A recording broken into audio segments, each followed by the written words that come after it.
बात करते हैं पर्सनालिटीज़ मुगल काल की। तो सबसे पहले अकबर के टाइम की, तो सबसे पहली पर्सनालिटीज़ वो हमें देखने को मिलती है, वो है अब्दुल नबी।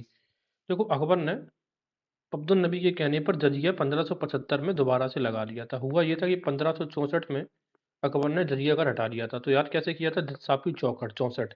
लेकिन 1575 में अब्दुल नबी के कहने पर दोबारा से लगा दिया, और 1579 में इनको इसको फिर से हटा दिया गया था। 1579 में इसको दोबारा से हटा दिया गया। बाद में औरंगजेब ने 1679 में दोबारा से जजिया लगा दिया था, और अंत में आप ये कह सकते हो कि जजिया का अंतिम काल जो है, अंतिम 1720 में फाइनली हटाया गया था मोहम्मद शाह रंगीला के टाइम पे। तो ये जजिया की पूरी इतिहास ये भी साथ में हमने डिस्कस कर लिया। किसके टाइम पे हटाया गया था? मोहम्मद शाह रंगीला के समय पे। अकबर के टाइम का चिकित्सक था, उसका नाम ही था हकीम अली गिलानी। ठीक है, तो अखबार गीला हो जाता है हकीम। मीर फतुल्लाह सरादी अकबर बहुत बड़े विद्वान थे। अकबर इनसे बड़ा प्रेम करता था। ईरानियन एस्ट्रोनॉमर और स्कॉलर हुआ करते थे ईरान के। ठीक है, और ईरान के विद्वान थे। मुल्ला मोहम्मद याजदी का नाम अगर आता है, ये जनरली जौनपुर का काजी था। यही ऐसा व्यक्ति जिसने अकबर के विरोध में क्या विद्रोह भी कर दिया था, और इसने कहा था कि अकबर अब मुस्लिम नहीं रहा, क्योंकि अकबर की जो कह सकते हैं सहिष्णुता तक की जो नीतियां थी उसकी वजह से। और इसने ये कहा था कि अकबर के खिलाफ विद्रोह करना नियम के अनुसार है। नाम आता है मुल्ला मोहम्मद याजदी, जौनपुर का काजी था। इसके बाद नाम आता है मुजफ्फर खान। अकबर ने, हमें ये पता है कि अकबर दीवाना था, यानी कि अकबर ने दीवान का पद स्टार्ट किया था। उसका पहला जो दीवान नियुक्त किया गया था वो किया गया था मुजफ्फर खान को। इसके अलावा मिर्जा अजीज कोका, जो कि आपको रहीम खान खाना पता है ना, उनका उसका पुत्र था मिर्जा अजीज कोका। ये अंतिम वकील हुआ करता था। तो वकील का पद हटा के इसने दीवान का पद लाया था। तो अंतिम वकील था मिर्जा अजीज कोका, और पहला दीवान था मुजफ्फर खान। इसके बाद देखेंगे टोडरमल। टोडरमल को उसने मुख्य दीवान अपॉइंट किया था 1573 में गुजरात का। वो 1582 में जब जयसाला सिस्टम लागू किया था, तब उसने मुख्य मतलब उसको नियुक्त किया था टोडरमल को दीवान, मुख्य दीवान। तो टोडरमल का 1582 में, और वैसे गुजरात का 1573 में। 1573 में ही जो करोड़ी एक्सपेरिमेंट हुआ था वो भी 1573 में ही स्टार्ट होता है। अच्छा, अब इस दीवान के सहायक जो था, जो आईने जयसाला सिस्टम है, वो सब प्लान तो तैयार किया था टोडरमल ने, बट इसको लागू करने की जो जिम्मेदारी थी वो थी शाह मंसूर के ऊपर। ये बहुत इंपॉर्टेंट क्वेश्चन है। प्लान तैयार किया था टोडरमल ने, लेकिन लागू किया था शाह मंसूर ने। जहांगीर की बात करें, जहांगीर के टाइम पे श्रीकांत नाम का एक ब्राह्मण हिंदू था। उसको हिंदुओं के लिए मतलब अपॉइंट, एक ऐसा हिंदू था जिसको जज के तौर पर अपॉइंट किया था किसने? जहांगीर ने। जगरूप या जगत रूप गोसाई जो थे उज्जैन के, इनसे बहुत ज्यादा प्रभावित रहता था कौन? जहांगीर। तो पूछा जा सकता है कि जगत रूप से प्रभावित कौन? तो जहाँ से जहांगीर, जहाँ से जगरूप। और इसके अलावा सिद्धि चंद्र, तो मैंने कैसे बताया था याद करने की, जहां जहां सिद्धि गिरी, जहां सिद्धि गिरी, सिद्ध जहां गिरी। तो ये क्या था? नाजिर ए जमा की उपाधि दी गई थी सिद्धि चंद को। तो सिद्धि आपने जमा करके रखी है, सिद्धि आपकी जम गई है। फादर जेवियर आया था, इसने फादर जेवियर आया था, जहाँ से जेवियर, जहाँ से जहांगीर के समय में जहांगीर ने इससे क्रिश्चियन ईसाई की यानी कि ईसाइयत की शिक्षा भी ग्रहण करी थी। जैन संत थे मान सिंह। मान सिंह ने ये प्रेडिक्ट कर दिया था कि जहांगीर का जो शासन है अगले 2 वर्षों में समाप्त हो जाएगा। ये पूछा जा सकता, तो इसने ऐसे कहा होगा कि मानो या ना मानो, अगले 2 वर्षों में जहांगीर का शासन का अंत हो जाएगा। तो ऐसे भी याद रख सकते हैं। इसके अलावा शाहजहां के काल में थे कवींद्राचार्य सरस्वती, सासे सरस्वती सासे शाहजहां। इनके कहने पर शाहजहां ने तीर्थ यात्रा कर पुनः कर नहीं लगाया, मतलब दोबारा से इसने तीर्थ यात्रा कर नहीं लगाया था।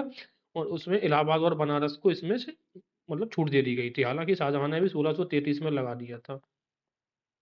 ठीक है, 1633 में भी शाहजहां ने तीर्थ कर लगाया था। याद रखना, तासे 33 तासे तीर्थ कर।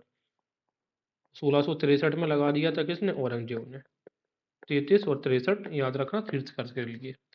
तो ये चीज हमने डिस्कस करी है। अब आगे हम जरा देखते हैं क्या है। हाँ, कुछ इंपॉर्टेंट इवेंट्स डेट्स हैं जो अक्सर करके एग्जाम में पूछे गई हैं मुगल्स के टाइम की।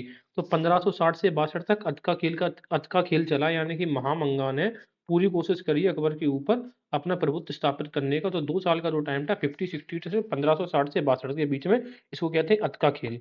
इसके अलावा 1602 में बुलंद दरवाजा का निर्माण कराया है। 1601 में हमें ये पता है कि असीरगढ़ की अंतिम विजय 1601 में हुई। उसके बाद बुलंद दरवाजा का निर्माण हुआ है, क्योंकि फतेहपुर सीकरी का निर्माण आई आता है तो 1569 या 71 में किया गया था।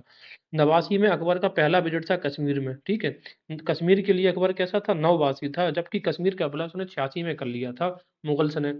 तो अब कहने का मतलब ये है कि अकबर ने पहला कदम रखा था नवासी में, लेकिन मुगल्स में कोई सेनापति गया होगा, उसने बुलाया तो 1586 में कर लिया।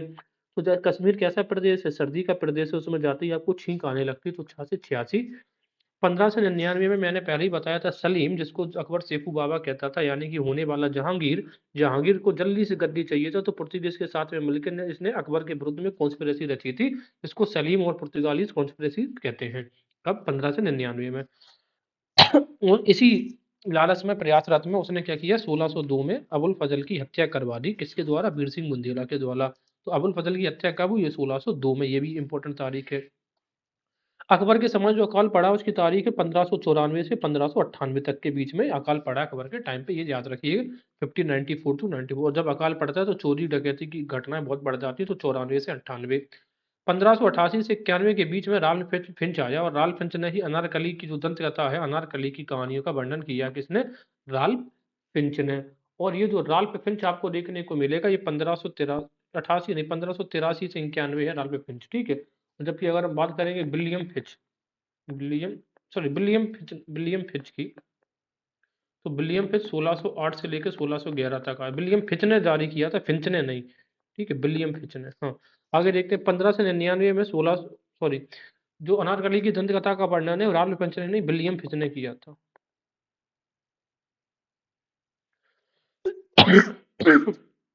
जॉन मिल्टन हॉल 1599 से 1606 में तक आया। विजिटेड इंडिया को 2 बार ये आया था, 2 बार, ठीक है। 1606 में रिवॉल्ट हुआ खुसरो का, ये हमें पता है। 1611 में जहांगीर और नूरजहां का विवाह हुआ, और 1611 से अगले 11 सालों तक, यानी कि 1611 से 1622 तक, इसको हम कहते हैं जुंटा शासन या नूरजहां का शासन, क्योंकि 11 में शादी हुई थी। 1617 में बैन कर दिया था जहांगीर ने टोबैको, ता से तंबाकू, ता से 17 तंबाकू, यानी जब तंबाकू को 17 से बैन कर दिया। 78 में जमरूद का युद्ध हुआ था, इसमें मारवाड़ के जो जसवंत सिंह है, इनकी मृत्यु हो गई थी जमरूद के युद्ध में 78 में। 1679 से 1707, यानी कि पूरे हो जाएंगे 30 वर्ष का संघर्ष चला है मारवाड़ और औरंगजेब के विरुद्ध। पूछा जा सकता है कि 30 वर्षीय जो संघर्ष है किसके विरुद्ध चला है, तो आंसर होगा मारवाड़। मारवाड़ के कौन से किस राठौड़ थे? राठौड़ राजपूताना था, राठौड़ राठौड़ का मारवाड़, और मेवाड़ के सिसोदिया थे, ठीक है ना। सिसोदियों ने भी मारवाड़ का समर्थन किया था। 1679 में क्या हुआ था कि जजिया विवाद स्टार्ट हो गया था मारवाड़ के विरुद्ध। इन्होंने, औरंगजेब ने, देखो हमें ये पता है कि 1579 में अकबर ने फाइनली जजिया को हटा दिया था, लेकिन ठीक 100 साल के बाद औरंगजेब ने इस पर फिर से अप्लाई कर दिया, और इसी चीज का विरोध किया मारवाड़ ने, उसी को लेकर युद्ध चला है। हालांकि और भी अदर डायमेंशन, जैसे एक उत्तराधिकारी युद्ध भी बड़ा इंपॉर्टेंट था इसमें फैक्टर। तो राज सिंह से मारवाड़ का इन्होंने इसका विरोध किया था। कौन राजा थे? राज सिंह, राज सिंह राठौड़। 1680 में राठौड़ और सिसोदियों का समझौता हुआ, बहुत इंपॉर्टेंट था, मेवाड़ और इनका औरंगजेब के विरुद्ध में। 1681 में मेवाड़ जो थे ना, जय सिंह सिसोदिया, ठीक है, इन्होंने औरंगजेब के साथ में एक संधि कर ली थी, समझौता किया, और उस समझौता जो था उसको कहा जाता है ट्रीटी ऑफ उदयपुर, यानी कि उदयपुर का समझौता। 1648 में शाहजहां के समय पे कैपिटल ट्रांसफर हो गई थी दिल्ली। 1595 में भी हमें ये पता है कि मनसबदारी में द्विआरकी, जो डायआरकी शासन है, यानी कि द्वैध शासन, द्वैध मनसबदारी व्यवस्था अकबर के समय में लागू की गई थी। कब? 95 में। और 74 में हमें ये भी पता है दाग और हुलिया प्रथा स्टार्ट कर दिया गया था अकबर ने। जैसे आप किसी को दागते हो गरम गरम, तो वो चौंक जाता है, तो 74 जैसे याद किया था हमने। हाँ, अब बात ये करते हैं कि विभिन्न मुगल मुगल शासकों के काल में बने दीवान। तो हमें ये पता है कि जो दीवान है ना, ये काम मैंने कैसे बताया, अकबर दीवाना था, तो अकबर के टाइम पे। इससे पहले जो चलता था वो चलता था वकील। और शाहजहां ने अलग, शाहजहां ने जो स्टार्ट कर दिया था वो कर दिया था वजीर। तो वजीर सारे जहां का, अकबर दीवाना, अकबर ने दीवान का पद स्टार्ट किया, तो वकील पहले से चला आ रहा था। चलो देखते हैं। अकबर ने जो पहला वकील था, वो जो दीवान था अकबर का, वो था मुजफ्फर खां। फिर था राजा टोडरमल। फिर शाह मंसूर भी साथ में थे, जिसको के ऊपर 10 साल व्यवस्था लागू करने का जिम्मेदारी थी। फिर से ख्वाजा शाह मीर फतेहुल्लाह सिराजी, जो कि ईरान के विद्वान भी थे। तो ये चार, 1 2 3 4, 4 लोग अकबर के दीवानों काम का टाइम टाइम पे रहे हैं। ये क्रम भी पूछा जा सकता है। जहांगीर था एतमत उद्दौला, ये गियास बेग इनका ओरिजिनल नाम था। और जहांगीर की जो वाइफ थी नूर जहां, उनके जो पिता थे यही थे एतमत उद्दौला। एतमत उद्दौला का मकबरा भी बनाया गया है, और पहली बार मार्बल का यूज किसी मकबरे में मुगल के टाइम पे हुआ है। औरंगजेब की काल का था मीर जुमला, ठीक है, फिर फाजिल खां, जफर खां और असद खां।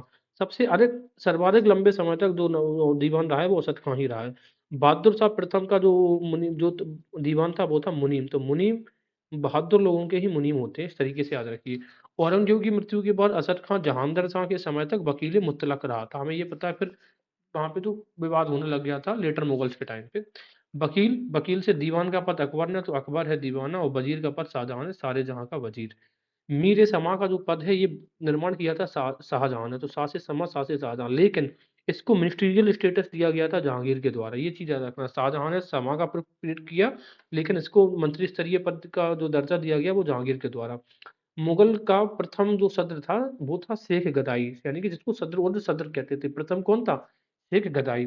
अब जरा देखते हैं एक तरफ शासक और उनके टाइम पे रहने वाले सद्र उच्च सद्र, यानी कि जुडिशल डिपार्टमेंट का हेड। अकबर के टाइम का थे अब्दुल नबी, और अब्दुल नबी के कहने पर ही उन्होंने दोबारा से जजिया अप्लाई कर दिया था। कब? 1575 में। और फाइनली उन्होंने हटा दिया था 1589 में। अब्दुल नबी के कहने पर ही दोबारा से जजिया अप्लाई किया गया था। शाहजहां के टाइम पे थे मुसब्बी, तो सब्बी शाहजहां, सब्बी शाहजहां मुसब्बी। औरंगजेब के टाइम पे थे अब्दुल बहाव, तो ऑरेंज बह गए बहाव। और ऑरेंज कैसे होते हैं? लाल होते हैं, तो जलाल, सैयद जलाल। इसके अलावा बात करेंगे मीर ए बर या बार, हमें ऐसा लगेगा मीर ए बर या बहर होता है पानी से रिलेटेड, नहीं, लेकिन मीर ए बर होता है वन, बा से बर, बा से वन विभाग का कमिश्नर हुआ करता था।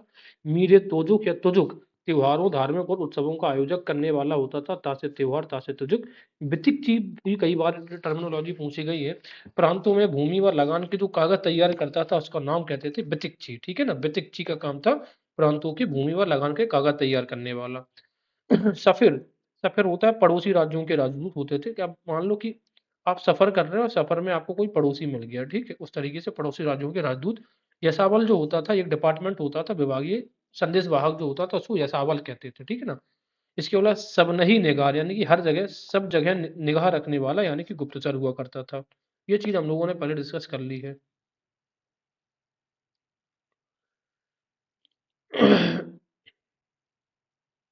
देखते हैं यहाँ पर क्या है डिस्कस करने के लिए, थोड़ा सा वेट, लोड होने चाहिए।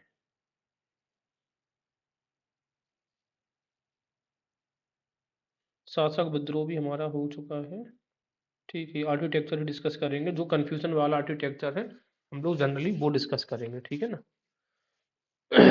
देखते हैं। एक तो मोती मस्जिद जो बनाई गई है, एक लाहौर में बनाई गई है, तो वो तो जहांगीर, जहांगीर का संबंध जनरली लाहौर से ही था, ठीक। जहांगीर ने मेन चीज है लाहौर में बनी है, ठीक है। मोती मस्जिद एक जो आगरा की बनाई है वो शाहजहां ने, क्योंकि पहले आगरा ही राजधानी थी, फिर शाहजहां इसको 1648 में लेकर आया। मोती मस्जिद जो दिल्ली वाली है वो औरंगजेब ने बनाई है, ठीक है। तो याद रखिए मोती मस्जिद आगरा की शाहजहां ने, मोती मस्जिद दिल्ली की औरंगजेब ने, लेकिन मोती मस्जिद जो लाहौर वाला वो जहांगीर, तो जो जहांगीर की जो पत्नी थी ना मेहरून निस्सा, उसकी कब्र जहाँ लाहौर में बनी है, तो इसी वजह से ये इसके जो मेजर वर्क्स किए गए हैं जहांगीर ने लाहौर में करवाए हैं। आगरा के किले में जो पुरानी मस्जिद बनी है वो बाबर ने, पुरानी मस्जिद किसने? पुरानी बाबर ने। और आगरा में जो मस्जिद बनवाई है वो हुमायूं ने।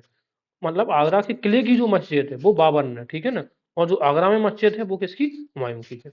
याद करने का तरीका ऐसा है, देखो बाबा ने हर चीज को किला कर दिया था, किले में तब्दील कर दिया था। आगरा की जामा मस्जिद जहां आरा की, और दिल्ली की जामा मस्जिद किसने बनवाई है? शाहजहां ने, ठीक है। तो आगरा की जामा मस्जिद जहां आरा, और दिल्ली की जामा मस्जिद बनवाई है शाहजहां ने। तो देखो शाहजहां ने आगरा की मोती मस्जिद और दिल्ली की जामा मस्जिद का निर्माण करवाया था। पहला मॉस्क इन लद्दाख में, या फिर बादशाही मॉस्क जिसको बोलते हैं, बादशाही मस्जिद, वो औरंगजेब के द्वारा बनवाई गई है लद्दाख के रीजन में। अब जरा थोड़ा यहाँ पर बात करेंगे। देखते हैं दिल्ली दरवाजे का जो प्रवेश प्रवेश द्वार है, दिल्ली दरवाजा, ये आगरा किला का हिस्सा था, और लाल किला का हिस्सा था लाहौरी दरवाजा। तो अब पूछ लिया था कि दिल्ली दरवाजा कहाँ पर था? दिल्ली किला में नहीं, आगरा किला में। और लाहौरी दरवाजा कहाँ पे? लाल किला में। इसके अलावा हम इनको थोड़ा सा देखते हैं, हाँ जरा देखते हैं। आराम बाग या नूर अफगान, ये तो हमें पता है आगरा में बनवाया था किसने? आराम आगरा बाबर ने। इसके अलावा कमल बाग या नीलोफर बाग, ये भी किसने बनवाया था? धौलपुर में किसने? बाबर ने। नूर अफगान को हस्ते बहिश्त भी कहा जाता है। शालीमार बाग और शालीमार और निषाद बाग, ये श्रीनगर में बनवाया गया और लाहौर में। तो मैंने क्या बताया था आपको, जनरली और सारे काम लाहौर के किसमें है? जहांगीर के हैं। लेकिन इस ये जो बाग वाली कंडीशन ये उल्टी हो जाती है, देखो शालीमार बाग और निषाद बाग जो श्रीनगर के हैं वो किसने बनवाए हैं? जहांगीर ने बनवाए हैं। वैसे जहांगीर का सारे काम, इसको ऐसे मिलान होना चाहिए था कि लाहौर, लेकिन याद रखना बाग वाले कॉन्सेप्ट में एक चीज उल्टी है। तो शालीमार बाग और लाहौर का जो लाहौर है वो शाहजहां ने बनवाया है। चश्मा ए शाही बाग, चश्मा ए शाही, चश्मा चश्मा शाहजहां ने बनवाया श्रीनगर का, ठीक है। तो श्रीनगर में जो भी चीजें बनवाई हैं वो भी कॉन्ट्राडिक्टरी है। पिंजौर का बाग है, किसने बनवाया? पिंजौर हरियाणा में है, औरंगजेब ने, ठीक है। तो आप पिंजड़ी में क्या ऑरेंज रख देते हैं, तो पिंजौर का बाग, ठीक है। इसके अलावा आगरा का अंगूरी बाग, ठीक है, आगरा का अंगूरी बाग ये अकबर ने बनवाया है। जबकि आगरा का आराम बाग या नूर अफगान ये बाबर का है। लाहौर का चहार बुर्जी बाग, यानी कि ठीक है, चहार बुर्जी किसने? येबू निस्सा ने बनवाया। ये बागों के कुछ नाम थे जो कि पूछा जा सकता है। और आसफ खां ने ये निषाद बाग बनवाया था एक्चुअली में, जहांगीर के ही तो था ना, उसका कह सकते हैं ससुर था। तो आसफ खां या नहीं नहीं उसका साला था। ये ऐसे याद कर सकते, आ निशा साफ करो, तो निशा यानी कि निषाद बाग, आ मतलब आसफ खां, आसफ इससे निषाद बाग हो जाएगा। येहू निशा का कौन है? चहार बुर्जी, ठीक है ना। चहार उर्जा, ये एक कैसे आ रहा है ना, कैसे याद रख सकते हैं। इसके अलावा आगे बढ़ते हैं, हम कुछ और चीज़ें अगर इसमें है बाकी हमारी, तो हम इसे देख के ख़त्म करते हैं। ठीक है, बस ये हो गया, हम अलग चित्रकार रह जाएंगे, अगले टॉपिक पे कवर करेंगे।